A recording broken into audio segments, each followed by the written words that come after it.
distribuciones más importantes. Tremendamente difícil de determinar. ¿Cómo sé yo que el canal X le ha cobrado al candidato A lo mismo que le ha cobrado al candidato B, lo mismo que le ha regalado al candidato C, si no cruzo la información con Hacienda?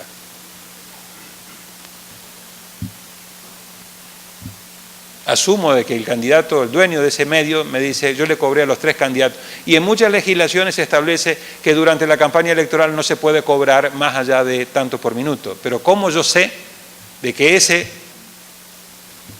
dueño de ese medio le ha cobrado efectivamente? Está bien que no puede cobrar más allá de, supongamos, $1000 por minuto, pero ¿cómo sé que le ha cobrado $1000 por minuto a los 3 o a los 4 o a los 5? Ese es un tema muy importante. Y el otro tema muy importante es el financiamiento en especie. Hoy uno puede organizar prácticamente la totalidad de una campaña electoral con aportes en especie, indirectos, muy difíciles de determinar. Ejemplos: un grupo económico afín a un candidato hace encuestas sobre cuál es el tipo de chocolate que comen los salvadoreños, pero la encuesta realmente pide otra cosa y le está dando los resultados a ese partido respecto de la encuesta que ha hecho. El encuestador factura que se hizo una encuesta en la cual el 75% considera que le gusta el chocolate oscuro con 80% de cacao. Segundo, le alquila, comillas, sus oficinas donde el partido puede funcionar. Tercero, le provee 15, 20, 30 autos, carros, con sus choferes. Cuarto, arregla con el amigo Slim de Claro o Telefónica 15, 20, 50, 70, 100 celulares que dicen que es para su empresa y que utilizan los partidos políticos, etcétera, etcétera, etcétera. Lo invita en su jet privado cuando él va a Miami o ella va a Miami a darse una vuelta por Miami y hablar con algún gurú de los temas de gerencia electoral, etcétera, etcétera. Es decir, siento muchas veces que estamos buscando como el borrachito con la linterna la llave que se le había perdido, y cuando le preguntaron que por qué estaba buscando ahí, dijo, me estoy buscándola acá. Y dice, ¿pero dónde la perdiste? No, yo la perdí allá. ¿Y por qué la estás buscando acá? Dice, porque acá hay luz, ¿no? Allá no hay luz, allá la perdí pero no hay luz. Siento a veces que los mecanismos de control están buscando con la linterna verificar cosas que a la hora de la verdad los tiros no pasan por ahí. Sobre este tema hay una enorme variedad de marcos regulatorios. Quizás el más exquisito, por lejos, el más regulado, es claramente el mexicano. Sí, creo que no hay otro país, casi que yo diría en el mundo, que invierte tantos recursos públicos, una bolsa que va entre 350 y 500 millones, más o menos. 350 a 500 millones, no de pesos, de dólares, en materia de financiamiento público, con un sistema hiper sofisticado de regulación, de control, de fiscalización, que muchos de nuestros países obviamente no tienen la capacidad, ni el marco normativo, ni los recursos para emular, pero que creo que es un tema fundamental. Decía entonces, en tercer lugar, el tema de cómo conectar el tema del financiamiento público y privado con el tema de los topes de gasto electoral, un tema muy fácil de decir, muy difícil de poder monitorear y poder supervisar, muy difícil. Cuarto lugar, regulaciones tendientes a incrementar y mejorar la transparencia electoral. Es decir, poder determinar cuáles son las fuentes de las cuales provienen los recursos y a su vez a qué se destina ese gasto o esa inversión electoral. De las fuentes de financiamiento público es muy fácil, de la fuente de financiamiento privado es muy importante. En muchos casos hay una enorme resistencia de parte de los donantes de poder transparentar o de querer transparentar su fuente de financiamiento. En varios casos, porque en varios de nuestros países los grupos económicos más importantes por lo general le apuestan a los dos que van adelante. Y entonces como que tienen miedo de quedar un poquito mal y en evidencia cuando se demuestra de que tanto le apostaron al candidato A como al candidato B y a ambos le han dado recursos. O incluso en qué proporción le han ido dando recursos. En segundo lugar, se señala como una causal de que en nuestros países, con el altísimo grado de delincuencia, de secuestros, etcétera, andar transparentando quiénes dan financiamiento podría exponer a los dueños de esos financiamientos a posibilidades de extorsión o de secuestro, etcétera. Y en tercer lugar, hay un gran debate en el cual se trata de establecer qué es lo mejor en materia de financiamiento de partidos y de campañas. Si regular y prohibir, poniendo topes, que las contribuciones individuales no sean más allá de X cantidad de dinero, supongamos que nadie pueda contribuir más allá de $500, supongamos, o si lo más efectivo es transparentar. Algunos países como Alemania, etcétera, consideran que lo mejor y más efectivo es transparentar y no andar poniendo tantas topes, porque consideran de que después los topes son fáciles de poner, pero son muy difíciles de vigilar o de supervisar. Y entonces la gran apuesta es cómo mejoramos los niveles de transparencia. Es un debate no resuelto en América Latina, ya que existen tendencias en uno y en otro sentido. Y el punto quinto, el más importante desde mi punto de vista, que es el verdadero talón de Aquiles, es el tema del órgano de control y del régimen de sanciones.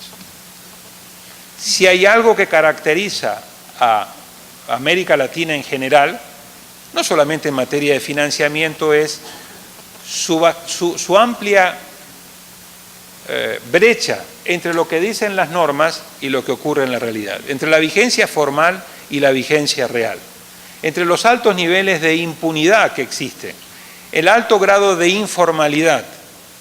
Bueno, y todo esto obviamente aplica al tema del financiamiento, como no podía ser de otra manera. Entonces, lo que estamos viendo en muchas legislaciones es que hemos avanzado como nos gusta a nosotros, los latinoamericanos y las latinoamericanas, con un alto grado de fetichismo jurídico. Entonces hacemos unas regulaciones muy acertadas.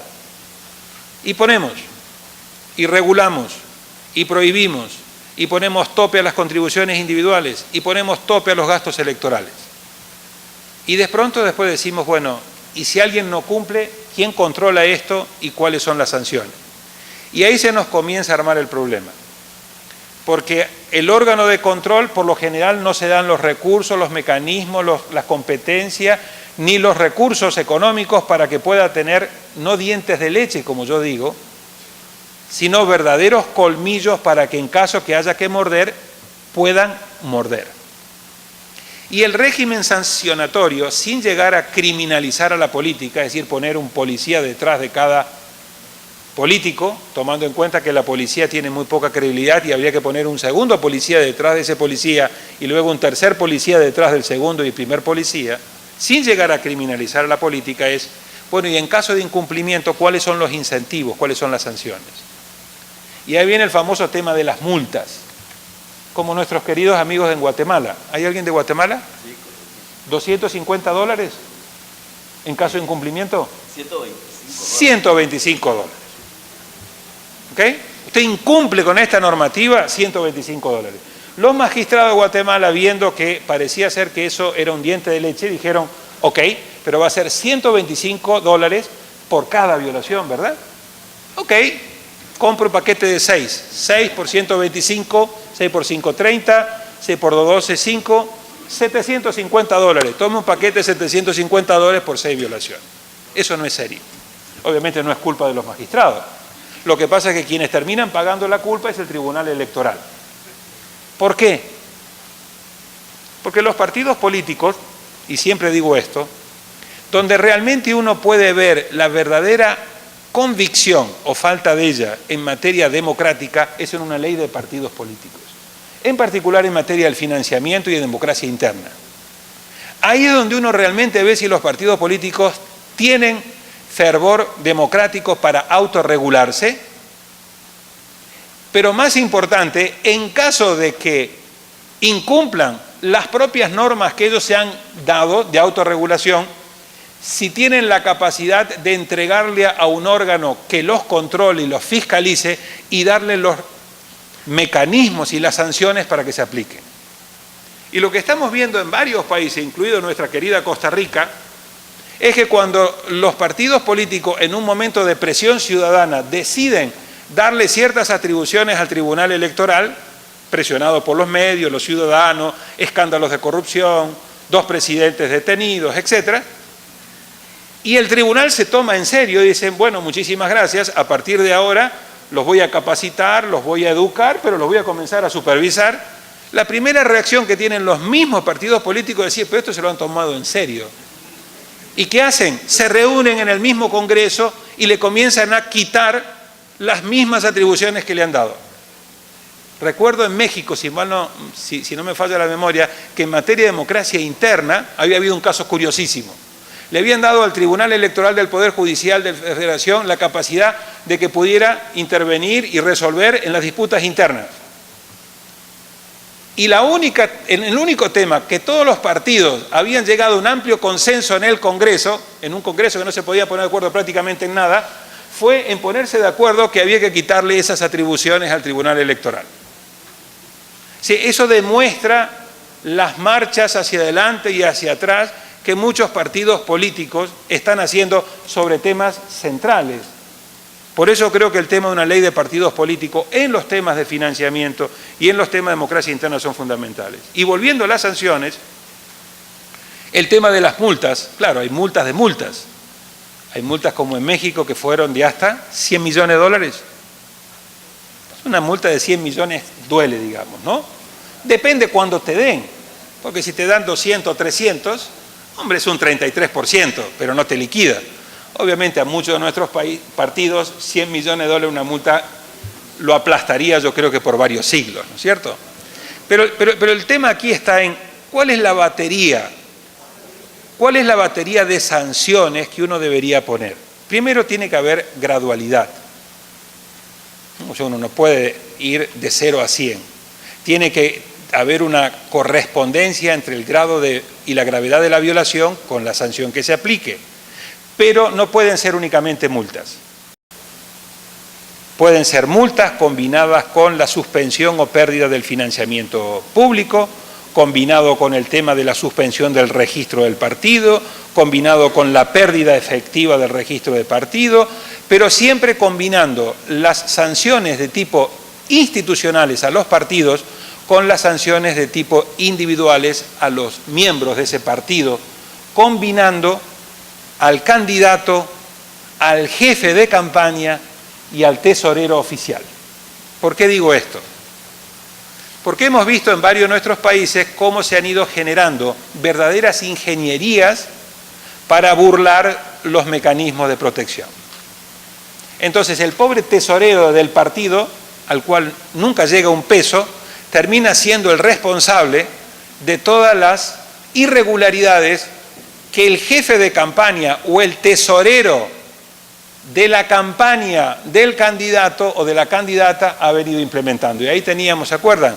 Los amigos de Fox, los amigos de Pacheco en Costa Rica, los amigos de Bolaño en Nicaragua. Es decir, la configuración de campañas paralelas al partido político, que son los que reciben los recursos, y entonces todos los mecanismos de supervisión están en el partido, cuando en realidad la plata pasa por otro lado. De hecho, llega y pasa por otro lado. Y lo otro que hemos visto es que el candidato se hace, o la candidata se hace el tonto, el ciego, sordo, y dice, yo no he visto nada, yo la verdad no estaba enterado. Samper en Colombia, cuando le dijeron, había un elefante en el living, no lo vi. O sea, eso es mi jefe de campaña y mi tesorero, vean ustedes. Yo jamás di una instrucción en ese sentido. Pero a ustedes le dijeron que había que ganar sí o sí. Sí, yo dije, vean cómo resuelven esto, pero yo en ningún momento dije la verdad. Y, por cierto, no me cuenten. Entonces, tenemos un altísimo nivel de informalidad. ¿Qué quiero decir con esto? Que no alcanza con el fetichismo jurídico, si bien es necesario, tener buenos marcos regulatorios, si estos marcos regulatorios no van inteligentemente analizando, junto con los órganos de control y con el régimen de sanciones, la verdadera modalidad, cómo se hace el financiamiento. Y déjenme contarles una anécdota. Hace como 8 años atrás, conjuntamente con el Carter Center, hicimos un seminario en Atlanta sobre el tema del financiamiento de la política en América Latina. Invitamos varios expresidentes, políticos de muy alto nivel, que eran los meros, es decir, la gente que realmente tenía una gran experiencia en este tema. Y teníamos las sesiones durante el día como estas, donde cada uno iba y echaba su speech y hacía su análisis, etc. Y a la noche, después de la cena, nos juntábamos en el bar, casi con el mismo grupo, donde hoy se tomaban unos traguitos y ahí nos contaban cómo de verdad se hacía el financiamiento de los partidos políticos en América Latina. Es decir, a la mañana estaba el discurso de cómo uno cumplía o no con el marco regulatorio. Y a la noche en el bar era donde nos contaban. Por eso este tema, además de los abogados, etcétera, requiere de un magnífico periodismo de investigación, ¿ok?, para poder realmente identificar las tipologías y las patologías que el tema del financiamiento tiene en nuestros países. Donde, recalco, sin un buen órgano de control y sin un buen régimen de sanciones, la verdad es que los niveles de impunidad son muy altos y el descrédito es el que prevalece. Finalmente, para concluir, permítanme compartir con ustedes que hemos, con base en estos 20 años de trabajo, que hemos aprendido en materia, lo que podríamos llamar los 10 temas, las 10 lecciones a la hora de hacer una reforma en materia de financiamiento que hemos aprendido. La primera, hay que hacer las preguntas correctas y hay que partir de un diagnóstico muy acertado. Sin un diagnóstico, y el diagnóstico está indisolublemente unido al contexto, sobre esto no hay verdades absolutas. Cada país, en función de su cultura política, de su sistema de partidos, etcétera, etcétera, debe tener ese diagnóstico. Hay que empezar a partir de un diagnóstico haciendo las preguntas correctas. ¿Y cuáles son esas? ¿Cómo minimizamos el riesgo de la entrada de fuentes de financiamiento cuestionables en los partidos y campañas? Tema central. Segundo, ¿cómo minimizamos el riesgo de que como consecuencia de la búsqueda de recursos para campañas o actividades emerjan conflictos de interés para los tomadores de decisión? Estas devoluciones en términos de favores, que todos conocemos en nuestros países. Grandes grupos económicos, no irregulares, no del narcotráfico, no del crimen organizado, que terminan penetrando las campañas electorales. De hecho, en muchos de nuestros países, grandes grupos económicos liderados por presidentes que son ellos mismos presidentes, con todos los conflictos de interés que esto genera. Tercero, ¿cómo minimizamos el riesgo de la utilización electoral de recursos públicos por parte de las autoridades de gobierno? Este es un tema central. Cada vez más, los gobiernos, en contextos de reelección o en contextos de reelección de partidos, están inyectando una enorme cantidad de recursos estatales que es muy difícil controlar. En particular, la utilización clientelar de los programas de transferencia de cash condicionada que están teniendo un gran éxito para la reducción de la pobreza, pero que obviamente están constituyendo en un instrumento electoral muy poderoso. Cuarto, ¿cómo generar condiciones en que un grupo adecuadamente amplio de partido candidato tenga posibilidad mínima de hacer llegar su mensaje a todos los votantes? 5. ¿Cómo generar condiciones para que la regulación del financiamiento político no alimente la inestabilidad del sistema de partido y contribuya, por el contrario, a la institucionalización de los partidos? Este es un tema fundamental. Si vamos a utilizar recursos públicos, estos recursos públicos tienen que ser utilizados con el concepto de inversión pública y tienen que ir dirigidos primordialmente al fortalecimiento de los partidos políticos y a la institucionalización de un sistema de partidos. Los partidos no pueden ser meras maquinarias electorales. Un porcentaje importante de ese financiamiento público tiene que ir dirigido al fortalecimiento, democratización, institucionalización, modernización de los partidos políticos. Esto es una opinión personal, pero los problemas de la democracia no los vamos a resolver con candidaturas independientes. Puede ser muy lindo, a la sociedad civil le puede gustar mucho, es peligrosísimo. No solamente porque disminuye la capacidad de funcionalidad del sistema político, sino porque cualquier señora o señor con mucho narcotráfico detrás, con mucho crimen organizado detrás o con grandes grupos económicos detrás, puede quedarse con la presidencia de un país, con todas las consecuencias que eso tiene.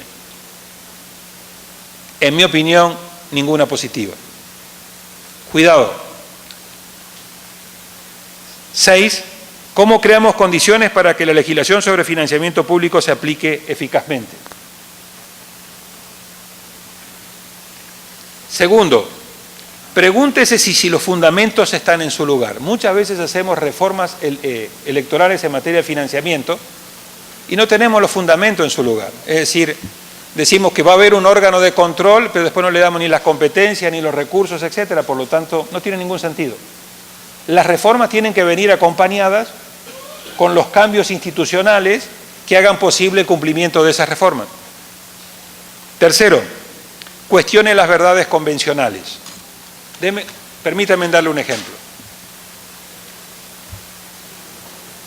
Está de moda en algunos países, incluido el voto preferente. Está no de moda en varios países el voto preferente.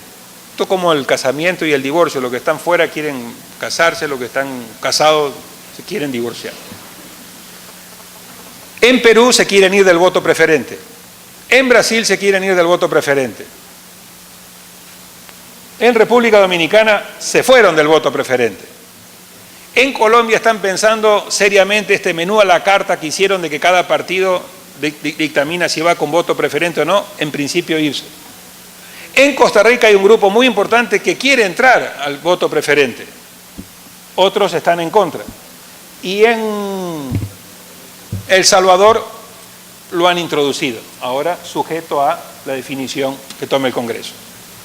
Más allá de lo que uno opine sobre el voto preferente, yo en lo personal soy contrario al voto preferente. Panamá tuvimos una magnífica exposición de los dolores de cabeza que genera el voto preferente. El tema es con el tema del financiamiento. Si van a tener voto preferente, esto tiene consecuencias muy importantes en materia de financiamiento, porque dispara los gastos electorales y obliga a cada uno de los candidatos a salir a buscar desesperadamente financiamiento, porque ya no solamente compito contra los de la otra lista, sino compito contra los de mi propia lista.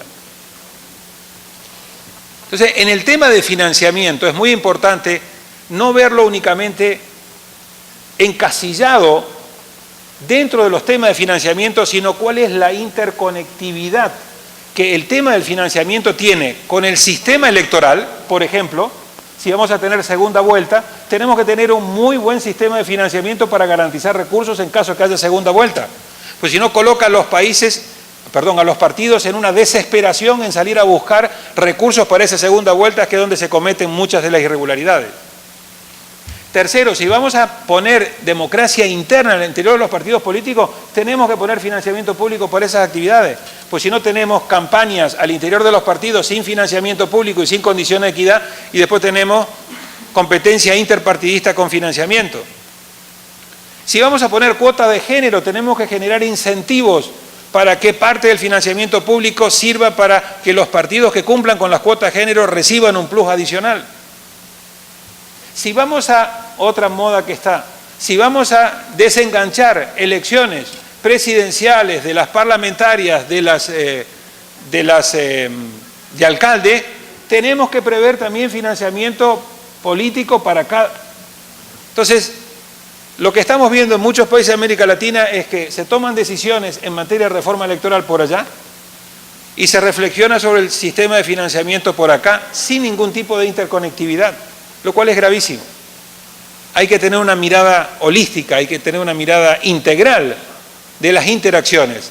Y además, en el tema del financiamiento, no me canso de insistir en este tema, tenemos que tomar decisiones en función del sistema de partidos políticos que tenemos y del sistema de partidos políticos que queremos tener. Entonces es un tema muy complejo y muy amplio. 4. Aproveche las crisis. Las crisis son las mejores parteras para las reformas. ¿Ok? Las grandes reformas que se han hecho a nivel mundial en materia de financiamiento han sido producto de crisis. Pero también, además de ser grandes parteras para la reforma, pueden ser grandes parteras para que no pase nada, como ocurre en muchos de nuestros países, o para reformas gatopardistas. Dar la impresión de que cambia todo para mantener las cosas como están. 5. Legisle pensando en el largo plazo, pero revise en el corto plazo. Hay que tener una mirada de largo plazo hacia donde uno quiere ir, pero hay que tener estaciones intermedias e ir chequeando si vamos avanzando en la dirección correcta. 6. Preste atención a la combinación de instrumentos y al entorno institucional. Este es otro tema fundamental. El contexto, como nos recuerda siempre nuestro querido amigo Dieter Nolen, importa, y mucho. Y puede ser que Chile haya hecho una excelente reforma en materia de financiamiento, pero tratar de copiar y adoptar esa reforma en otro contexto sería un gravísimo error. Uno puede adaptar, uno puede utilizar la experiencia comparada, pero no copiar y adoptar. Cada país debe analizar su contexto. Sea moderado, no aburrido en la reforma, pero moderado, porque las buenas reformas son las que se llevan a cabo por aproximaciones sucesivas, de manera gradual. Si uno se equivoca, no se equivoca tanto y puede retroceder. Si uno ha visto que ha ido en la dirección correcta, entonces luego tiene un segundo anillo, un tercer anillo y un cuarto anillo. Vayamos por aproximaciones sucesivas. Además, porque si uno es tremendamente ambicioso, por lo general termina siendo un arbolito de Navidad, que yo llamo, le termina colgando la reforma a todo, y ahí es donde termina siendo muy difícil que la reforma se concrete, precisamente porque afecta a demasiados intereses. 8. Lo que decía el presidente hoy. Busque aliados y construya consensos. No hay nada más importante en materia de reforma política electoral en general y en materia de financiamiento en particular que las reformas estén basadas en amplios consensos. Reformas impuestas con base en mayorías transitorias, y todas las mayorías son transitorias. En algunos casos al PRI le costó 71 años que le ganaran, pero le ganaron, y después de 12 años volvió a ganar. En otros casos, como aquí a Arena le costó 20 años que le ganaran, y le ganaron, y a lo mejor puede volver a ganar. No estoy pronosticando nada, estoy diciendo nada más que podría ocurrir. En Chile, a la Concertación le costó 20 años que le ganaran, y le ganó. Por eso las reformas tienen que estar basadas en consenso, cuando uno está en el gobierno, pero también uno tiene que pensar cuando estoy en la oposición. Por eso creo que fue tremendamente, en mi opinión, brillante que la reforma en el cual el PRI, estando en el gobierno, dio una bolsa tan grande de financiamiento público, probó ser cierta. 4 años después, en el 2000, cuando perdió las elecciones, pudo seguir, entre otras cosas, manteniendo un buen nivel de financiamiento público estando en la oposición. No hay que legislar únicamente diciendo hoy yo tengo mayoría, hoy yo estoy en el gobierno. Eso cambia. 9. Acompañe la reforma con recursos adecuados, lo que veníamos diciendo. De lo contrario, no va a tener vigencia. Y 10. Sea realista respecto a lo que uno puede lograr en este tema. Una reforma, un nuevo marco jurídico, son incentivos correctos, como decía Sartori. Una buena constitución, un buen marco jurídico, genera los incentivos adecuados, ¿ah? Y ayuda al sistema político a tener mejor funcionalidad. Pero, vuelvo a insistir, no hay bala de plata. No vamos a resolver estos problemas únicamente porque hemos tenido una nueva legislación. en esto para poder avanzar, además de los buenos marcos regulatorios, además de los buenos órganos de control y del régimen de sanciones, hay mucho de entorno de cultura política. Por eso en un libro que escribimos con colegas de la OEA hace unos años hablamos la importancia de pasar, en relación con este tema y con otros, de las normas a las buenas prácticas. Pasar de las normas a las buenas prácticas. Resumiendo, el norte de las reformas en materia de financiamiento político debe ser el mejoramiento gradual de las condiciones de equidad y de transparencia, al mismo tiempo que establecer y mantener regímenes equilibrados y transparentes de financiación de las actividades de los partidos políticos, tal como lo establece el artículo 5 de la Carta Democrática Interamericana. La lucha para limpiar las prácticas espurias de financiamiento político es una batalla que hay que dar de manera inteligente y por aproximaciones sucesivas. Es crucial asimismo que las reformas adoptadas vayan acompañadas de los recursos necesarios para aplicarlas rigurosamente, de la voluntad de revisarlas cuando muestren sus inevitables limitaciones y del realismo para entender que ningún sistema de financiamiento político, por sofisticado que sea, es capaz de garantizar por sí mismo la integridad y la transparencia de la actividad política. Como acababa de decir hace un ratito, además de buenas normas, hacen falta también buenas prácticas. Muchas gracias.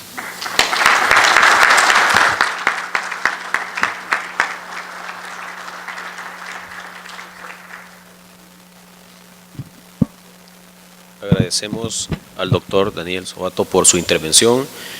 En este momento escucharemos la intervención del doctor Marino Mendoza de República Dominicana, el cual tendrá aproximadamente con un máximo de 15 minutos para su ponencia.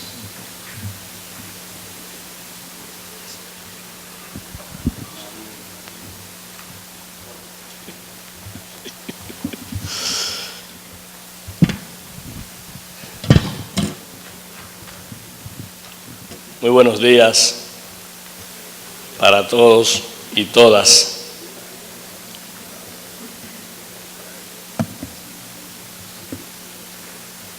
Bajo el influjo de la presión del tiempo, nos vamos a circunscribir a puntualmente hacer nuestras reflexiones sobre el tema que nos ocupa.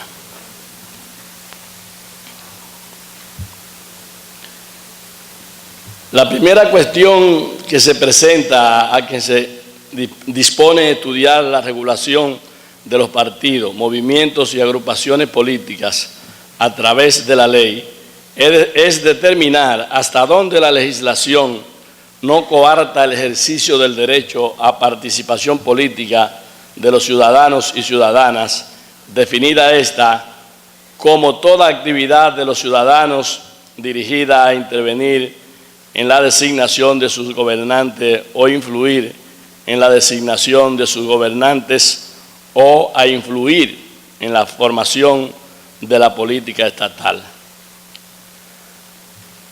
A nadie le cabe duda de que los partidos, movimientos y agrupaciones políticas deben ser regulados, tanto en su vida interna como externa.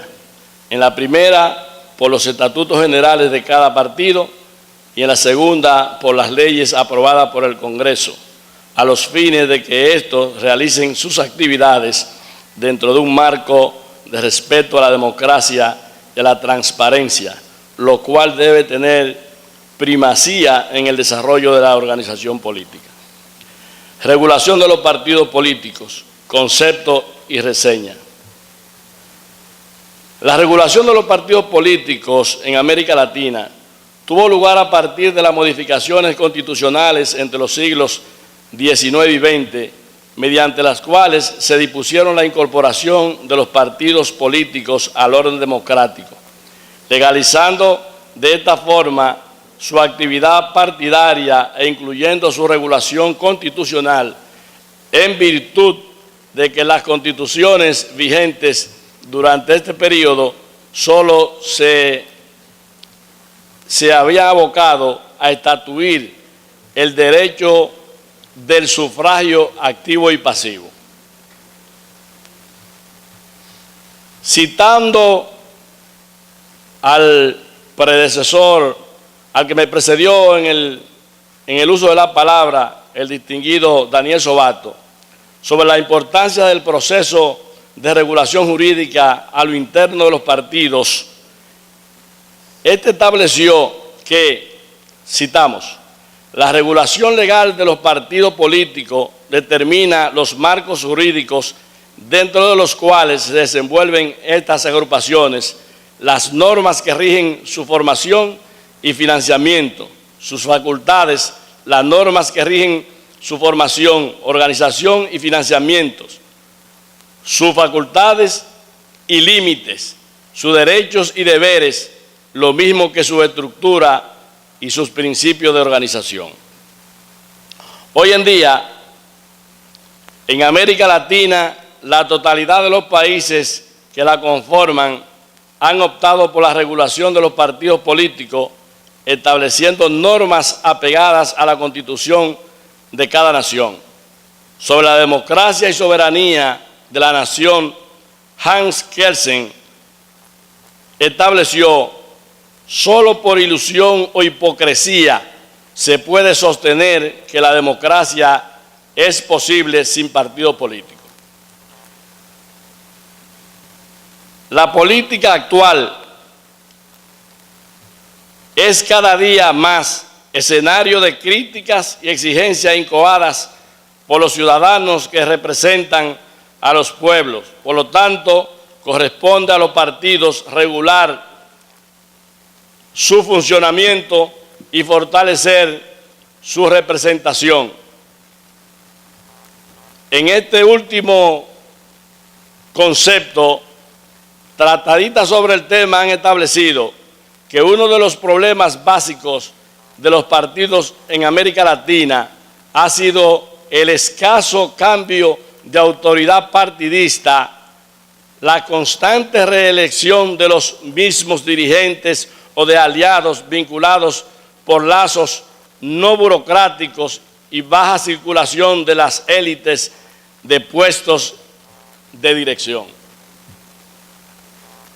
Me permito hacer una digregación de la puntualidad con que me comprometí a manejar mi intervención para decir, en acotación a ese criterio, que en la República Dominicana, con más de 20 partidos políticos, más del 90% de su dirección, todos oscilan entre 50 y 70 años.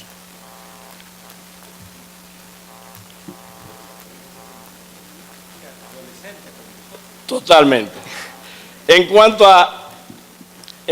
a regular su funcionamiento, el mundo de los partidos políticos estuvo envuelto en la divergencia de dos corrientes. Una que determinaba que el derecho no debía delimitar la vida de estas instituciones, y otra corriente que no solo proponía su regulación en lo estructural, sino también que proponía su regulación en el más